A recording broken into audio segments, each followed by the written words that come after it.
you ever shot a wedding before? Actually, this would be my first official wedding gig, or photography gig for that matter, but believe me, I've got the eye, and my Nikon is state of the art. I've got a Nikon too. It's an N64 with 3D matrix metering, 35 to 210 zoom. What have you got? It's a Nikon.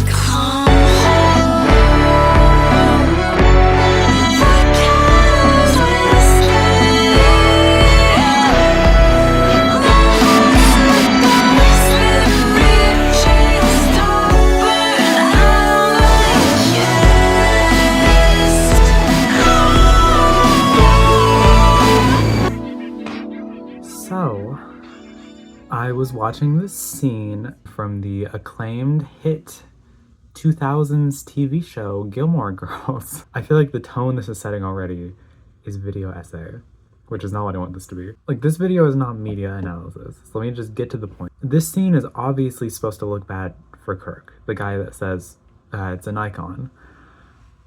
But I had a very different response. Look, I've been in Kirk's place before. I was at the Chattanooga Zoo. I had my camera out, I was taking photos. This photography man, also holding a camera, walks up to me and is like, hey man, what do you shoot on? I shit you not, I remembered I had a Nikon. I was like, Nikon, and then I had to turn my camera to look at the front of it, and I was like, oh, D3500, Nikon D3500. And I think he realized that he wasn't gonna have the conversation that he wanted to have with me, but this is what I'm trying to say. I think this scene actually looks bad for Mac, the guy who's going on and on about the specifications of his camera, because I don't give a fuck. Here's my thing. Obviously, I know how to use my camera. Like, I consider myself a good photographer. I wouldn't be making this video if I didn't. I need to drop the fake humble. I consider myself a good photographer. And also, people have asked me for this video. I don't know why I'm so guarded and defensive. So people always assume that I know all this stuff about cameras. I have the most beginner entry-level DSLR, and I've had it.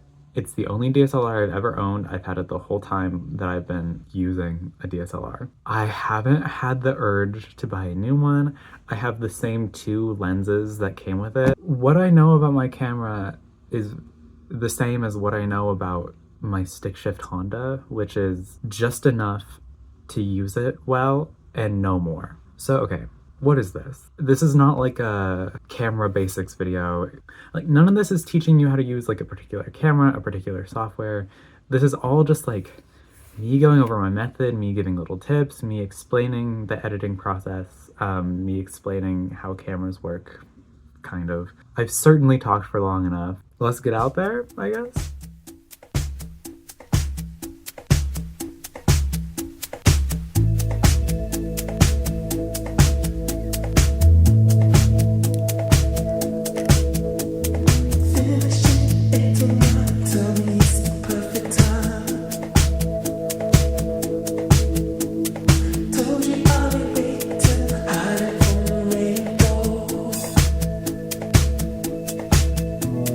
Come to my bed.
So I want to elaborate on my earlier point, because I realized I didn't actually make it that well, about tech.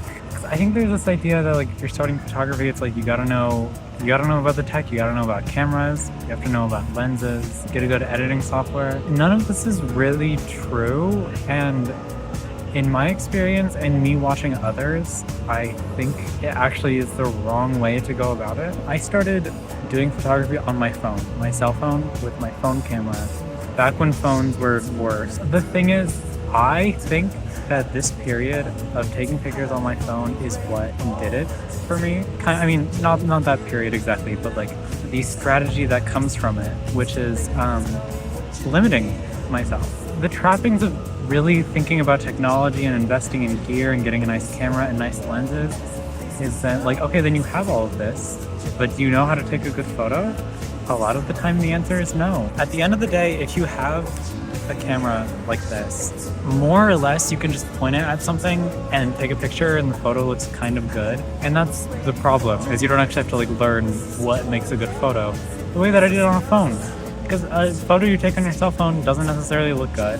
It just looks like a photo you took on your damn phone. And so I had to figure out like colors and composition and framing and then editing and all of these things to try to make the photos that came off of my old Android look good.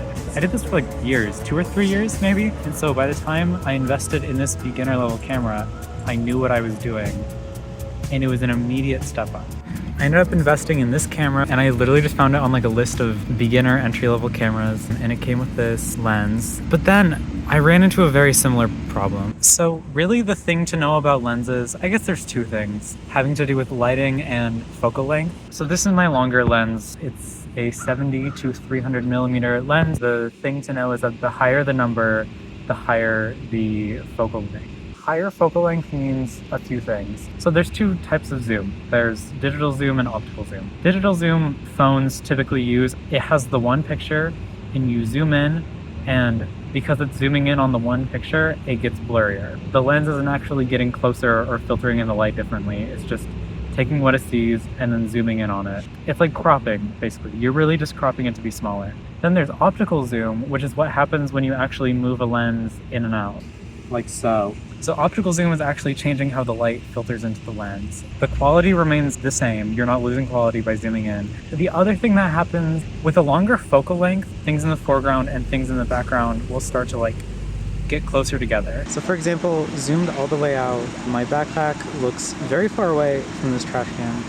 As you zoom in, it almost starts to look like the trash can is right behind it. And so you can see this happen. So this is what optical zoom looks like. This is also, fun fact, how they do the elevator thing in Severance. The reason why it doesn't look like it's zooming in and out is because they're physically moving the camera away and zooming in. Or maybe it's the reverse. So really my point here is that you can use longer or shorter lenses to make things look more like crunched together, or also to make things look more open and spacious and further apart.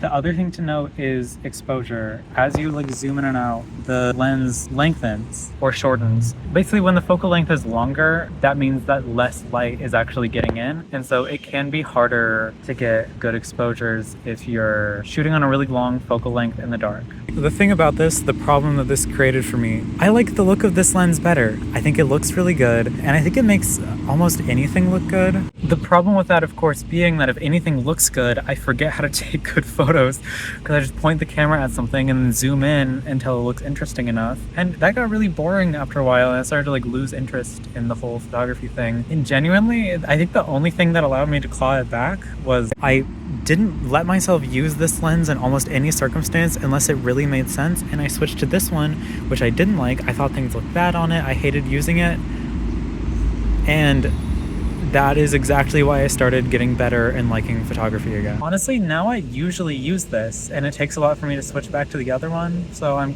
letting myself switch back and forth more freely now. I have only gotten better at photography by like deliberately nerfing myself, by using worse tech or the tech that I don't like as much, because then I learn through constraints. I have to actually try. I have to think harder about the pictures I'm taking. That's why I'm not like so like go out and get them about like new lenses and new cameras. I literally have never bought a camera after this one. Maybe someday I'll be like, you know, I've done everything I can on this one. It's time for an upgrade. But I don't feel that way yet. This is like my fundamental contention with like the tech bro photography man, is you're not actually getting better. Not that it's impossible to get better, but in my experience, it's harder. Now, I've mentioned exposure, but I haven't actually like talked about what that means and anything about it. So moving to that now. The camera has all of these modes. The M is for manual, A is for aperture priority, and S is for shutter priority. To explain this, there's this thing called the exposure triangle. The point is that there's 3 components to exposure on a camera. You have ISO, you have aperture, and you have shutter speed. Okay, so aperture basically is just like how like open or closed the lens is. And so as you can guess, if it's wider, more light is being let in. If it's narrower, less light is being let in. The other thing is shutter speed, which I think people have a better intuitive grasp on because of cell phones. That's how long the shutter is actually up for when you take the picture. If your shutter speed is like a 60th of a second, it's only exposing for a 60th of a second, so you are letting less light in. If your shutter speed is 1 second, it's exposing for a whole second, and so you're letting more light in. The reason why photos can be blurrier at night is because to get the amount of light that you need for a photo, it has to expose for longer. And so if there's any movement in that time, it creates a blur. Whereas if you're taking the picture in a 60th of a second, not that much is actually moving around. Like there's not that much movement that happens in a 60th of a second. And then the third thing is ISO. ISO is kind of abstract. It's really just the sensitivity of the sensor. A higher ISO, it's more sensitive, it lets more light in, but it's also grainier. I kind of just cap my ISO at a really low number. People have looked sideways at me for this before. I do that because I just don't want to think about it. It lets less light in, but my photos aren't graining anymore. It's not always bad for photos to be graining. Sometimes it can look good, sometimes it can be artistic, and kind of my point here is like what matters is the art, what you're trying to convey, what you think looks good, the story you're trying to tell with your photo. These are the things that matter. Unfortunately, to get there, I just have to tell you all this shit. Each of the parts of the exposure triangle can make your photos appear different. As I've said already, ISO, if it's higher, it looks grainier. If it's lower, it looks less grainy. Shutter speed, you can get a blurrier photo with a higher shutter speed, generally a crisper photo with a lower one, but that doesn't mean you should always go for a lower one. By the way, this screen has all of the exposure things that I've been talking about, and you can see that my shutter speed is 1 second. If I have this higher shutter speed and I point the camera at something and then I take the picture and then like shake it around while it's being exposed, this is the result. You can kind of like paint with it. Like notice that this picture I just took looks almost nothing like this, but it looks really cool. I really like this. And so like you can use shutter speeds artfully in this way. And then of course there's a similar thing with aperture where the wider it is, the more light you're letting in, of course. But also, and this is kind of hard to explain scientifically, so I just won't, you have to take my word for it. When you have a wider aperture, things that are out of focus are blurrier. When you have a narrower aperture, things that are out of focus are clearer. Obviously, things that are out of focus are going to be a little bit blurry always because they're out of focus, but the degree of blurriness is something that you can change with the aperture. It really just depends on, do you want things in the background to be clearer, where like someone looking at the photo can kind of figure out what they are, even if they're blurry or out of focus? Or do you want them to be more abstract? That's what you're playing with there. Returning to these modes, manual is full manual, which means that you're changing every aspect of the exposure triangle. You're adjusting the shutter speed, you're adjusting the aperture, you're adjusting the ISO, which gives you a lot more control. It also is hard as fuck. I don't shoot on manual. I don't ever really see any purpose in it. I'm either on aperture priority or shutter priority. And what that means is if I'm on aperture priority, I am just changing the aperture and then the camera is automatically adjusting the shutter speed and the ISO to be able to meet that aperture. Shutter priority is the same thing. I'm just changing the shutter. Now, all of this is premised on the camera having its own idea of how bright or dark something is supposed to be. And obviously that is kind of troubling because the camera doesn't know that much. And so you want to be able to tell it, hey, I know that you want it to be this bright. I need it to be a little bit darker, and I need you to help me adjust all the settings or at some of the settings to make that work out. What you use for that is this button right here, which allows you to change the exposure compensation. It's different on every camera. I just hold it down and then I move this left or right. You can see this happening on the screen. As I press this button down, this little yellow indicator appears. As I turn it right, it gets brighter, and then if I turn it to the left, it gets darker as that number gets lower. And because I'm on A for aperture priority, the aperture, which is the number next to the F, doesn't change no matter how bright or dark I make it, but the number next to it, which is the shutter speed, is changing. So that's exposure. It might seem like a lot, or it might seem simple. If it seems like a lot, my point here isn't like to encourage you to memorize the things I'm saying. It's to like go out and play with it. This does not have to be as serious as people make it out to be.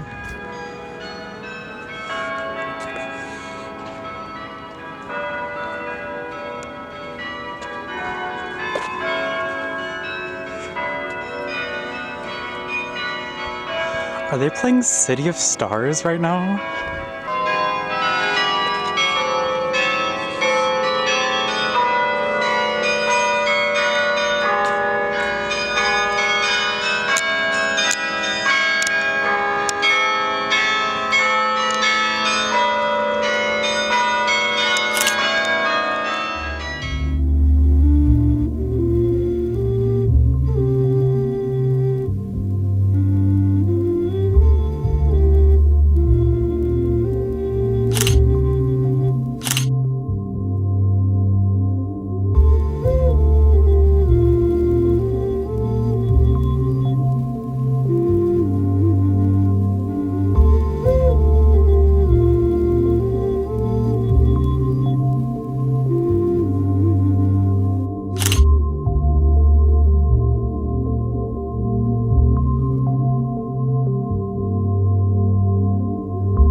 This is not even a close call, but a must. Yeah, I would have done it differently, but I should that's also all. probably talk about composition, but I don't even really know how to talk about composition. The kind of thing you like watch a video or two on when you're learning photography and then you like don't really think about anymore. I don't know if that's true, but the thing with composition is it's about what looks good. It's about what's interesting. It's about what like conveys what you want, tells the story that you want. And it's hard to like come up with a list of like hard and fast rules for that. Like you just have to be like a little bit creative. You have to like think about it in the moment. There's not like a one size fits all approach. That being said, there are some things to go over. Obviously things look good in the center of the frame. That's a great place to have things. Notice how I am not completely centered, but like the idea is there. People also talk about like the rule of thirds. So like if you split your frame into like thirds this way and then thirds this way, having things on these lines or having things on these lines or having things at the intersection, theoretically the eye is drawn there. Leading lines too. A leading line like leads the eye to the subject basically, or it like leads the eye in a direction you want them to go. Context can be so important. Like composition can mean that if you're taking a picture of someone walking this way, that you have more room on this side of the frame because that's the direction they're moving, that's the direction they're looking. What are they looking at? You can get some idea. And I mean, there's other things to consider with composition. There's like color, light and shadow. These are also things to think about in the editing stage, but they're definitely things to think about when you're taking pictures. And sometimes you don't know why something looks good. Like, the thing about things looking good is that there's not like an algorithm to it. You can look at something and tell. Obviously, there's some rules to follow to make things look better. Treat them as guides, not as like the Bible. Hardly a man takes a half-hour's nap after dinner. But when he wakes, he holds up his head and asks the furniture,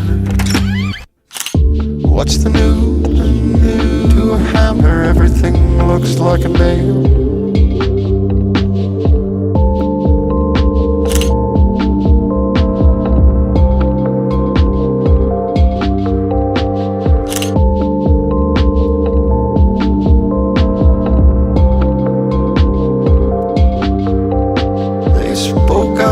Children and their fears about the future.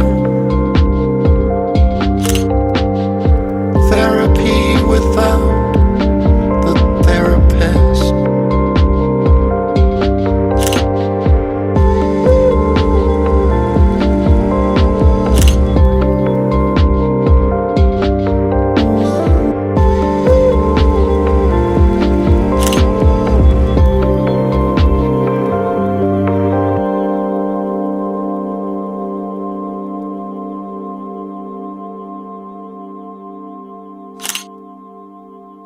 One day I'll simply close my eyes and nothing happened.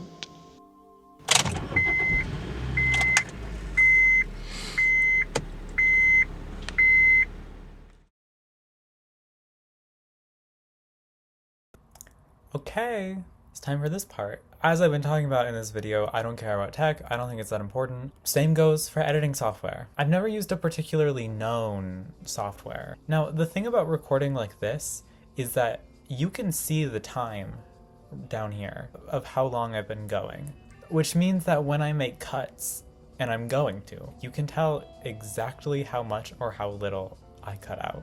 And so maybe that's just me being radically vulnerable. For what I do, as you'll see, I make really simple changes. Brightness, contrast, saturation. I'll add a vignette sometimes, I'll crop it, I'll flip it. All very easy things. Most image editing programs have this. That being said, the software I use, poorly named, it's called Raw Therapy with 2 E's. Now it's called that because, so these are the photos that I took. Notice how all of these say JPEG plus RAW at the top. A RAW image file, first of all, it's not like .raw. Yeah, so .nef is the type of RAW file that my camera saves to. I went in my camera settings. I set it to save pictures to both JPEG and RAW. What is a RAW file? What's the difference between a JPEG and a RAW? So a JPEG comes already processed, and like, that's all good. Sometimes JPEGs are ready the moment they're saved. Sometimes just make a few tweaks in post. But a few years ago, 5 years ago, I started editing RAW files. Now, RAW files have not been processed the way a JPEG has, which means, for one, they're bigger. They have so much data, which is good because it means that you can open it in an editing software like Raw Therapy, which is named that because it's good for editing RAWs. Because there's so much information, you can get so much out of it. The downside is a RAW photo doesn't always look good before it's been edited, because it just needs you to pull the form out of it. So here you can see the JPEG. If I use RAW as original, see, it gets a lot darker. The JPEG looks more processed. It looks edited. The RAW, by contrast, it looks unedited. But you can edit it, and that's what I'm going to show you how to do. So starting from the top, I can't explain every little facet of what I'm doing because so much of it is instinct at this point. And it's my style. You don't have to do what I do. So I have it in Raw Therapy, and you'll notice that my face gets brighter when I open this app, which is not a trick of the trade. It's just that this is a very low budget video. So the first thing that I feel about this is that I want the contrast to be higher. Contrast, in the simplest terms, is the distance between light and shadow, between white and black. So as you increase it, it'll make dark things darker, it'll make light things lighter. Here's an example of what that looks like. I generally boost the contrast. I think it, especially with a raw photo, I think it really helps to bring a lot out of it. Another thing to know about contrast, by increasing contrast, you're automatically increasing saturation. You can see that more clearly if I put it all the way up, and it looks kind of similar to what happens, well, kind of, if you put the saturation all the way up. The crop on this is good. I like how this is composed, so I'm not gonna mess with that. This is a tool that I use. Let me explain HSV, because this is important. HSV stands for hue saturation value. So this tool that I'm using, it's a set of sliders. Hue is it's just color. It's like, what color is it, basically. What I like about this tool is it breaks it down by color. So if I'm adjusting the hue, if I take the blue, which is gonna take the sky, and I move it, well, it changes everything that's blue, which is a lot of this image, because also, even though this looks white to us, to the software it looks blue. Just how the eyes work and the brain. This one's for my neuroscience friend. Saturation is just how intense the particular color is. Value is basically how light or dark the color is. So I can make the sky brighter by dragging the blue up. I can make the sky darker. I mostly mess with saturation. I don't really mess with the other stuff. I'm not gonna increase blue because I really think this image is plenty blue, but I am gonna increase the yellow a bit. And then I'm feeling like this is done. And I'm also feeling like I don't really like it, but sometimes I still save things. Okay, one photo down. Yeah, I don't really like this one, but there wasn't a lot to do to it. This one I already like more. I like the colors, it looks good. Almost always I start with contrast. Now what I'm noticing when I put that up is it made the stuff around the door darker. Oh, but I kind of like that. And I like everything else. I'm gonna go straight into this. I'm gonna play with this a little bit. Like, what if I bring the blue up? Okay, that's mostly over there. I don't actually think I want that. What if I bring this up? Okay, this has more of the gate with it. I'll toggle this to see if I like it. Do I? Maybe I don't. Well, let's bring the green up. I think green up is a pretty solidly good decision here. Maybe I'll bring the red a little, just a little. These are very subtle. You can't always see. I toggle it on and off. The differences are so slight. And does it actually look better to the people who are seeing this? It might not. I like having done it though. Sometimes you can barely tell because you've just been staring at it too long. And sometimes the things that are good about a photo are very subtle. Now at this point, what you should be noticing is how quick this is. Some people spend a lot more time than I do. Okay, out of these, what do I want? I like how much this is in frame. I also like it with this stuff, but enough? Maybe not. Well, this one might be better.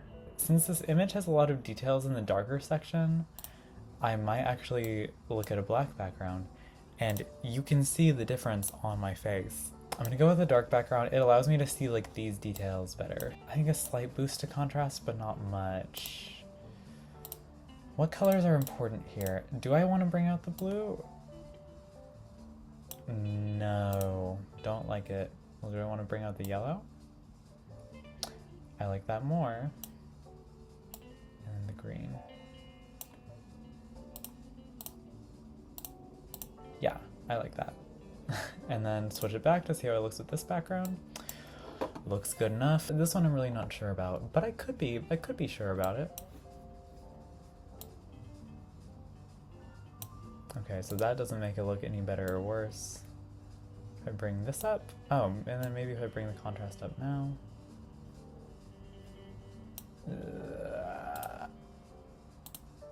Yeah, I'm not feeling it. Ooh, but this one I most definitely am. I like the framing of this between the tree, and I also like the colors. I think they're very consistent. I like that the color of the tree and the building and the leaves matches the color of the lamp. Those are the things that are drawing me to this photo. It is dark, and I don't want it to be as dark as it is. So maybe start with the lightness. Now, whenever I boost the lightness, I feel like it makes it look flatter, and then I want to boost the contrast too. What if I bring this down a little? Ooh, yeah. I'm gonna pump the yellow. That is what I like about every element is the yellow. That's good. And then maybe the green a little, but maybe not. Maybe I won't, because is that what I want out of this? And then maybe the red some too. How does it look on black? It looks very good. This one, I can just tell I'm not gonna be able to get, well, okay. If I make it darker, see, don't speak too soon. Now, maybe I spoke just in time and it's gonna look bad. If I go darker, oh yeah. Oh, I spoke just in time. Yeah, not feeling this. But am I tell you what, I'm just gonna export this. If I have enough conflicting feelings about it, maybe I'll like it down the line. This I like the composition of, but I don't like everything else about it. I think the lighting's bad, I think the color's bad. Okay, which one do I want?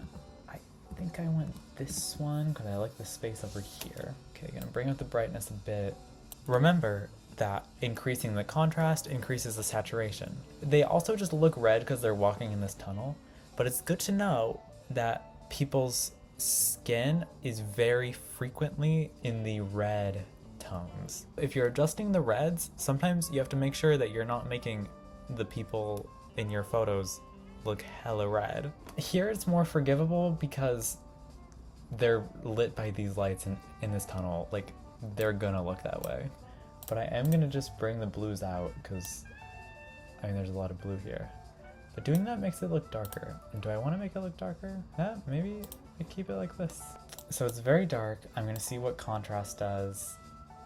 Contrast does what I want. Notice how many colors it just brought out of these rocks. Guys, I love contrast. And now that I've brought these colors out, I can decide if I want to bring them out more. That makes it really blue in a way that I don't know if I want, but magenta?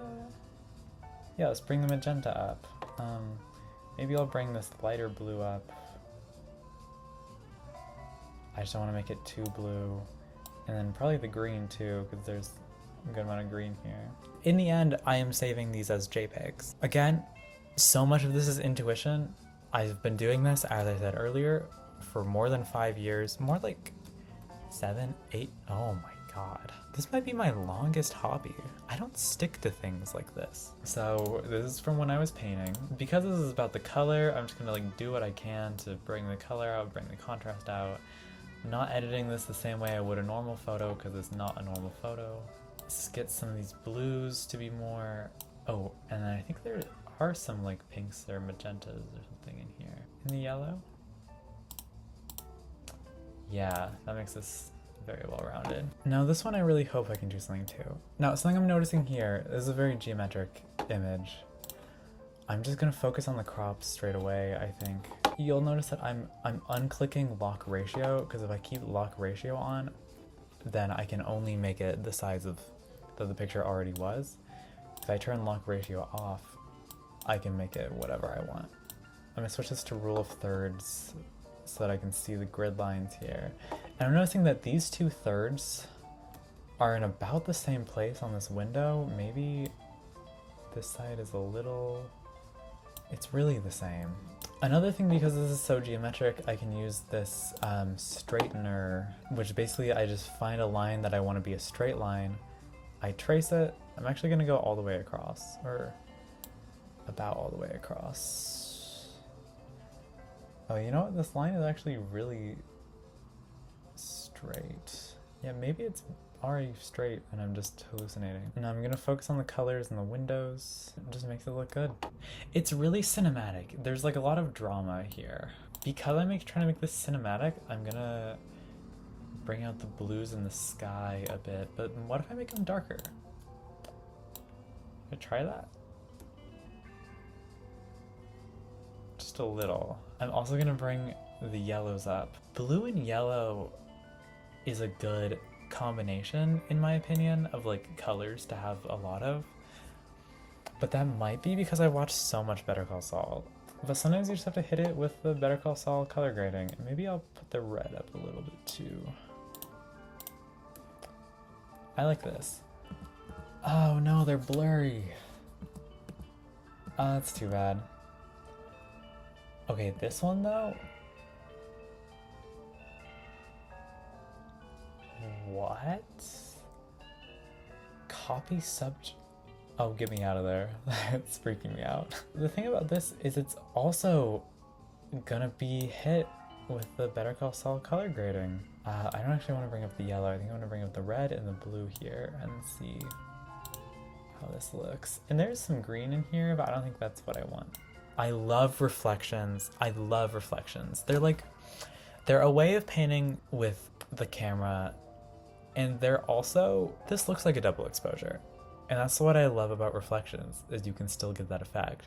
You might be yelling at me that it looks terrible, and that's good. That means maybe you're developing your own style, because I'm not trying to get people to just copy me with this video. Also, the things I'm drawn to are very, like, I don't think a lot of people would take this photo. I like architecture, and I do like brutalism. It's a controversial opinion, and I don't always like it, but do I like this as is? Do I want to mess with the crop? I do want to mess with the crop. There's a lot of negative space over here. I can bring it in just a little, while also maintaining a ratio that I like. I think that this one has some potential. I like the exit sign down here. I think that pairs well with the red here. I think it pairs well with the general vibe of the photo. And then what I really want with this one is the red. I want to bring the red out. And I want to bring the green up, but less, I think. Okay, so there's some blue over here. And what happens if I bring the blue down? I think I want it to be less blue, because I think I want this photo to really just be focused on the red and the green.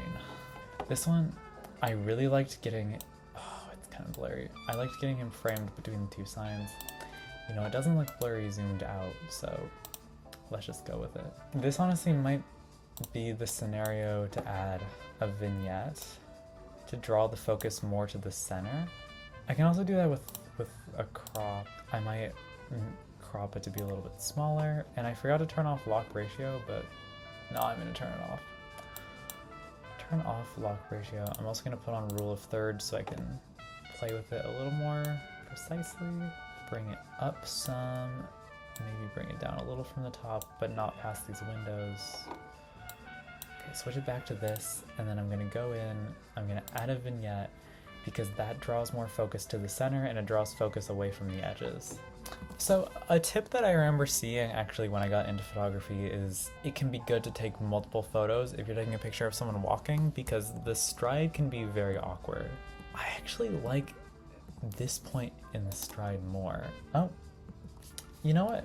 This one wouldn't seem like much, but I am gonna play with it because it's the last one. The thing about changing the background, maybe I'll make it gray because you can't see the edges like that. See what we can do, what's going on. There's a little bit of blue.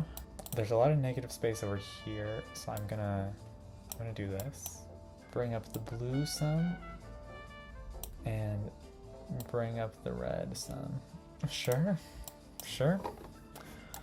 I'm a fan. So I don't really know how I want to close out. I don't have a real conclusion. I've reiterated all of my points. What I'll say is, I hope this is helpful, and if it's not good, we're all learning here. I hope I wasn't too mean-spirited. Also, it's okay if you're a man who does photography. You just have to let me be a little bit bitter.